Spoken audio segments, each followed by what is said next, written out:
Hi, I'm Kelsey Zeisler. I'm a senior editor at Light Reading, and we're here at the Big 5G event in Austin. And I'm joined by the amazing Roseboro with Omdia. Good to see you, Roz. Good to see you, Kelsey. Always a good time. Yes, always fun. So give us a little bit of an update on your panel. You had a little panel this week. How'd I that go? did. Yeah. I did. I had the last panel before lunch, so that's always fun.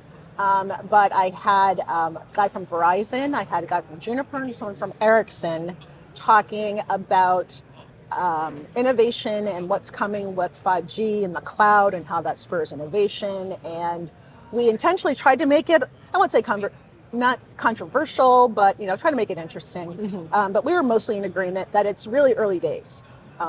People tend to get very impatient. Where's all the revenue? We're spending all this money. Where's all the new services and things like that? And I think we pretty much all agreed that right now we're still kind of laying the foundation, and it'll be a little bit more time before we see things really start to come to fruition. Private wireless came up quite a bit, which I thought was interesting. I think there's pretty much agreement that 5G is going to be more about enterprise than consumer. And so the private wireless opportunity is something that a lot of people, both the vendors and the service providers, are positioning themselves for.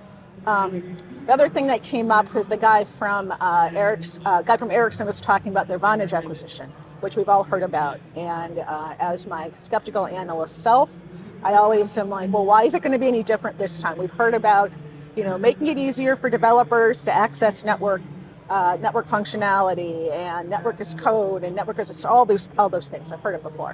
And so I always sit there with my virtual arms crossed going, oh yeah, I've heard it before.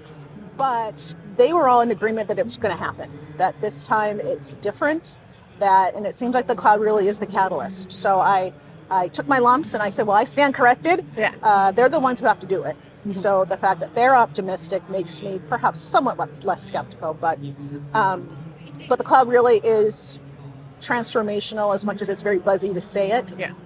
Because it just allows you to do things differently, more efficiently, more scalably, more cost effectively in some cases. So yeah, it's a thing. Yeah, and I imagine also helpful in, during the pandemic when folks were working from home, being able to access their enterprise applications from the cloud. Sure. And continue working fairly seamlessly. Right. And I think we've kind of adapted to the distributive workforce model, so that's not going away. No, the horse has left the barn, or whatever the expression is.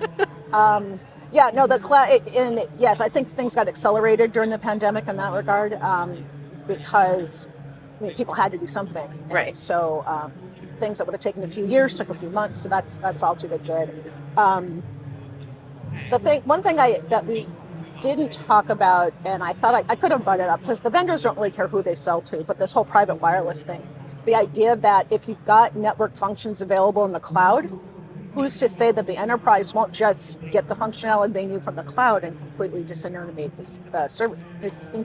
the service provider? Okay. So that's always something that I'm kind of curious to see how that'll play out. Mm-hmm. But again, an enterprise doesn't necessarily want to be a network operator either. So nor do the hyperscalers. That's always a big debate too. The hyperscalers going to take over the world? No. Yeah. No. And I imagine also with so many enterprises on hybrid cloud, that getting those different cloud to work together or shifting between different clouds is probably something that they need a managed service to support them in doing that. So doing it on their own seems like it would be kind of difficult and maybe not necessary. Yeah, no, it's hard. It's not their core competency. Yeah. The guy from Verizon did talk about that. We want to make it. We want to make it simple and turnkey and all that kind of stuff. So there's going to be a role for them to play. Right. You also moderated a panel yesterday at the Women in Comms workshop, which was great. And I love the panelists gave us a lot of actionable advice, especially Eugenia Jordan was great. She's like, here's what you need to do. She was so awesome. I appreciate that. I'm a list person myself. I have to say I'm always somewhat surprised, but also heartened by how many women come up afterwards to say thank you for doing this. The session was about personal branding. And it was talking about, it's not bragging. if you're advocating for yourself, if you are, showing your boss, here are all the great things I did. These are facts. That's Right. not really bragging, but a lot of times as women, we are told to just, stay quiet and don't toot our own horn. And the panel was basically saying, no, if you want to get there, you need to be your own best advocate. Yeah. So that was really fun. But yeah, Eugenia was pretty funny. She Yeah. said, okay, here's what you do. Step Exactly. one, do Yeah. this. But I did appreciate the idea about you should have a plan. And you have goals, you have milestones, you have KPIs. I mean, she was, Right. speaking the language of business. But if you are, for me, I'm toward the end of my career. But for people who are starting out, it does make sense to look at it, as a project. Okay, I'm here now. In 5 years' time, 10 years' time, here's how I want to go through it. So I thought that was really interesting. Yeah. She had some great advice about regularly posting to LinkedIn, writing articles, Yeah. getting in speaking engagements, and really growing your. I guess I don't love the term like personal brand, Yeah. but it's probably the best way to summarize it. It just feels a little bit like I'm a T-shirt or something. Right. Yeah, the terminology might be problematic, but the idea behind it, you want to raise your visibility, raise your value, Right. and all that. So that's cool. Yeah.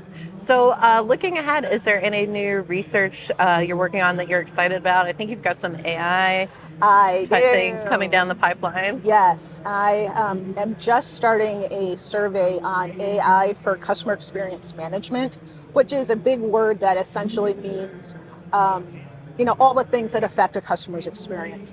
But what I'm looking at more specifically is gathering information from, say, the billing system, from the network performance data, from customer care data, bringing all that stuff together, add a little AI sauce to it, and see what kind of insights you can get from it. It could be, if we have this problem in the network, do we see 6 months later that a bunch of people have churned or something like that? I mean, that's a pretty basic one. But basically, again, it's the idea of having all this information that's currently sitting in silos around an organization, bringing it together and giving people access to it and getting some insights and helping you run your business more efficiently, more effectively, make your customers happier, all that stuff. And as much as I was, kind of poo-pooing the network as code thing, if, and that's a big if they can get this to work, it really could be transformational. I'm not worried about AI in terms of, replacing a job. It really is, to me, a tool to augment. And if AI can do something that, a room full of really smart people would take this long to do, if AI can do it in that amount of time, that's really powerful. And so I'm really excited to see, it's again, very early, but I'm excited to see what service providers really are doing with it and what they're hoping to get from it, and just see how real it is. Yeah. So I imagine there's a lot of opportunity in further automating the customer experience and making sure that people get on the right track, and maybe less of the customer having to, select number Press 3, three. press 2. Wait, Yeah. now you're back to the original the menu, getting people to the right information faster. Yeah, that's where some of the chat GPT that you heard about, all this generative AI stuff. Yeah, that's that's probably going to be the use case that comes up the most often is being done now. Because some of those chatbots actually can be quite intelligent.